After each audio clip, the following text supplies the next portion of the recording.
Looking at the 8 covenants of God, and right now we're going to look at the Davidic Covenant.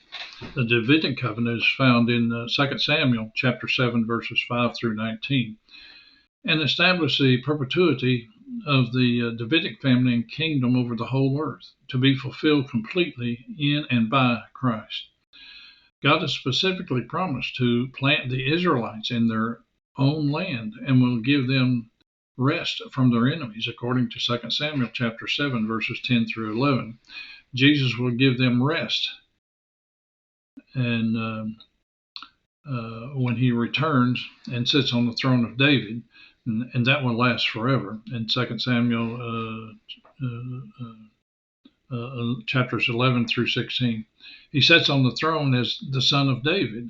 So Matthew begins his book with the son of David in Matthew chapter 1, verse 1. The covenant, this Davidic covenant, contains the following. David's yet unborn son Solomon will succeed him and establish his kingdom. And Solomon would build the temple instead of David, and the throne will never be taken away from him.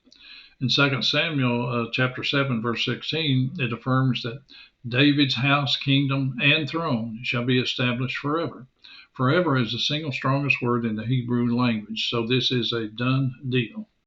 And Solomon's throne was a literal throne. So therefore, the fulfillment of this covenant through the Messiah, Jesus Christ, will also be a literal throne.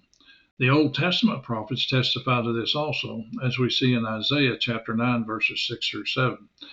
Jeremiah spoke of a righteous branch of David that would execute judgment and righteousness on earth in Jeremiah chapter 33, verses 15 through 17.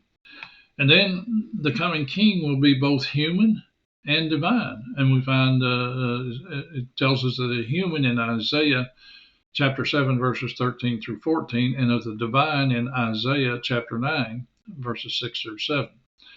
The Old Testament prophets tell us how the Messianic kingdom will come about. And there's several references for that. Jeremiah 23, verses 3 through 8, Hosea 3, chapter 3, verse 3 through 5, Ezekiel chapter 37, verses 22 through 28, and Micah chapter 5, verse 2. And this covenant was also confirmed to the Virgin Mary. And it can be seen that it is Christ who is the seed of the coming king under the Davidic covenant. That's in Luke chapter 1, verses 31 through 33. And I thank you for listening.